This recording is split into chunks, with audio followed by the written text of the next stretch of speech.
Bago ko simulan ang kwentong ito, kailangan mong pakinggan ang isang babala. Huwag na huwag kang mag-experiment sa mga lumang dating app. Lalo na kung makita mo ang isang profile na walang ibang salita kundi nalulunod. Akala ko kalokohan lang hanggat sa nag-freeze ang screen at lumabas ang isang pulang pin at nagsimulang gumalaw iyon sa mapa papunta sa iyong bahay. At pagkatapos may mensahe kang natanggap na ang huling mensahe na nagbigay sa iyo ng matinding takot. Kumusta mga sleep-deprived na kaluluwa at mga kaibigan? Ako si Jessel Crime at ngayong gabi ang kwento natin ay patungkol sa mga bagay na dapat ay offline lang. Gusto mo makahanap ng pag-ibig sa isang vintage dating app? Mag-ingat ka dahil minsan ang mga tao sa kabilang linya ay mas malapit kaysa sa inaakala mo. Siguraduhin mong nakalak ang pinto mo. Simulan na natin ang babae sa app.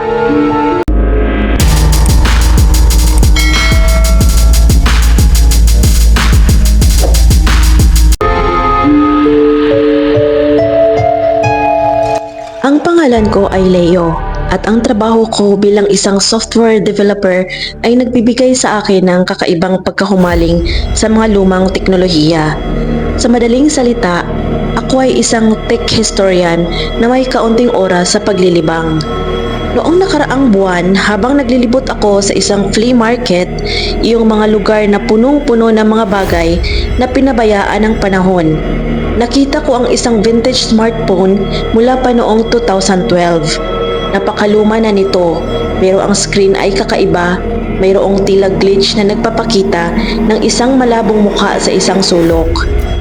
Dahil sa kuryosidad ko, binili ko ito.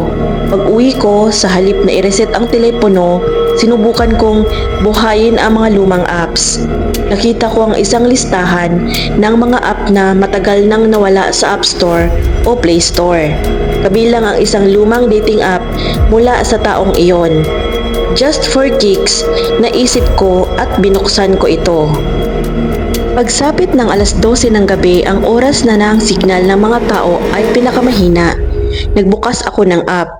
Halos walang laman. Karamihan sa mga user ay matagal nang nag-delete ng kanilang mga account. Isang profile lang ang lumabas at hindi mo ito ma-swipe o maipapasa. Tila ito ay nakalak. Ang pangalan nito ay Marisol. Ang larawan niya ay hindi tulad ng normal na selfie. Ang kanyang mukha ay nakatingin sa akin mula sa isang madilim, tulad kamera ng webcam na kuha. Ang kanyang mga mata ay masyadong malaki at tila nakanganga ang kanyang bibig na nagpapakita ng kaunting itim sa loob. Higit sa lahat, ang kanyang mukha ay napakalapit sa kamera at may kakaibang kulay abo na hue ang kanyang balat na tila basang-basa. Ang kanyang bio ay isang salita lang, nalulunod. Naramdaman ko ang kaba, ngunit pinilit kong mag-isip ng lohika. Dating app spam. Malamang may sira lang sa coding. Para maalis ang takot, nag-type ako ng mensahe. Anong ginagawa mo rito, Mirasol? Agad-agad may dumating na tugon. Walang typing bubble, walang tunog ng abiso. Bigla lang itong lumitaw. Marisol, hinihintay ka. Kinilabutan ako. Sinubukan kong i-delete ang app o i-off ang telepono, ngunit ang app ay nag-freeze at ang screen ay nanatiling nakabukas sa usapan namin. Walang paraan upang makawala. Nagpanik ako at nag-type ulit. Sino ka? Gusto kitang makita. Pagkatapos gumalaw ang screen, lumabas ang isang mapa sa likod ng aming usapan at may pulang pin o palatandaan na nagsimulang gumalaw.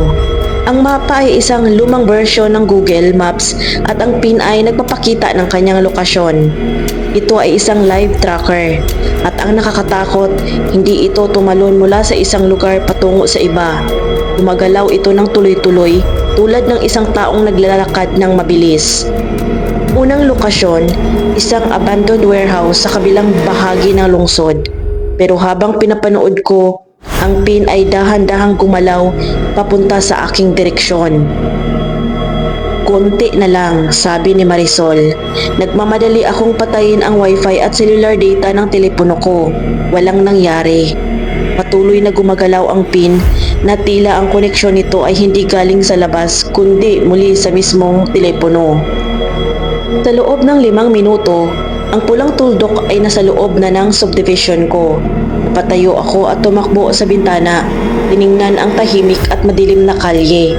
Walang anuman, walang kotseng huminto, walang anino, pero ayon sa mapa, wala na siyang isang bloke ang layo.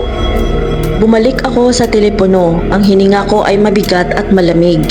Ang pin ay tumigil. Tumigil ito sa mismong lokasyon ng aking bahay. Lumingon ako sa aking pinto at hindi ko magawang lapitan ito. Pagkatapos, may lumabas na bagong mensahe. "Nandito na ako, Leo," ang sabi nito. Biglang nag-iba ang kanyang profile picture.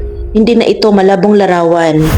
Ito ay isang live na video feed na nagpapakita ng kung ano ang nasa harapan niya. At ang nakikita niya ay ang labas ng aking pinto, nakatutok sa aking peephole. Nakita ko ang isang malaking bilog na itim na anino na gumagalaw sa gilid ng peephole. Ang kanyang mata masyadong malapit. Hindi ito mata ng tao, masyado itong itim, masyadong malaki. Ang huling text message ay lumabas, nagpapakita ng kanyang kahilingan.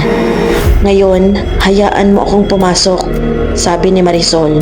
Nabitawan ko ang telepono. Ito ay bumagsak sa sahig. Ang screen ay humarap sa kisame. Hindi ko magawang tingnan ang direksyon ng pinto. Nanatili ako nakatitig sa kisame.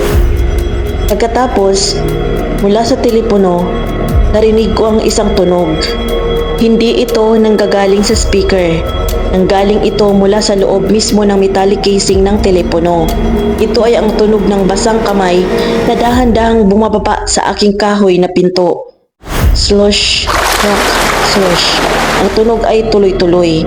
Tulad ng isang bagay na matagal nang nasa ilalim ng tubig at ngayon ay naghahanap ng lakas. At pagkatapos, isang malakas na pagbasag. Hindi ang telepono ko, kundi ang salamin ng aking peephole. Dahan-dahan, ang screen ng telepono ay nag-fade sa itim. Sa katahimikan, narinig ko ang isang huling tunog na nagmumula sa kabilang panig ng aking pinto. Hindi isang katok, kundi ang malalim na buntong hininga ng isang tao sa wakas ay nakaahon mula sa tubig. Sa loob ng aking bahay, naramdaman ko ang malamig, basang-basa na draft ng hangin sa aking likuran. At nang dahan-dahan akong lumingon, ang tanging nakita ko ay ang refleksyon ng isang malaki, madilim na mata sa patay na screen ng telepono na nasa sahig. Hindi ako pumunta sa pulis. Sino ang maniniwala sa kwento ng isang app na nakabasag ng peephole? Ngayon, nakatira ako sa isang apartment na walang peephole, walang smart device at walang wifi. Ngunit minsan, kapag ako ay nasa elevator o nasa bus at may nakikita akong nagbubukas ng dating app sa kanilang telepono, naramdaman ko ang isang malamig na patak ng tubig sa aking leeg. At tuwing hating gabi, ang lumang telepono na itinago ko sa isang safe na gawa sa bakal ay bigla na lang nag-iilaw. At sa screen nito, laging may isang mensahe. Kailangan ko ng tulong. Hindi ko alam kung paano lumabas. At sa ilalim nito ang isang emoji ng isang basag na puso. Pero alam ko na hindi niya kailangan ng tulong. Ang kailangan niya ay isang biktima para tuluyan siyang makalaya. At ngayon, wala na akong safe, kinausap niya ako. Nahack niya ang telepono sa loob ng safe at nagpadala ng mensahe. Nandito ako sa iyong bagong bahay. Tingnan mo ang salamin. Tingnan ko ang salamin sa harap ko. Walang Marisol. Tanging ang aking mukha lang. Ngunit ang refleksyon ko ay nakangiti at ang ngiti ay hindi akin. Ito ay malawak, basa at maitim na tubig na tumutulo sa aking balikat. At dyan nagtatapos ang bangungot ni Leo sa ang babae sa dating app. Kaya tanong ko sa iyo, sa lahat ng apps na naka-install sa telepono mo ngayon, gaano ka kasigurado na alam mo talaga kung sino ang nasa kabilang linya? At kung nag-text sa iyo si Marisol, ano ang una mong isasagot? Huwag kalimutang i-like ang video na ito at mag-subscribe kung gusto mo pa ng mga kwentong hindi ka patutulugin. I-share mo rin sa akin sa comment section kung may karanasan ka na sa glitch na tila totoo na. Hanggang sa susunod nating pagtatagpo sa dilim, mag-ingat sa bawat notification. Good night!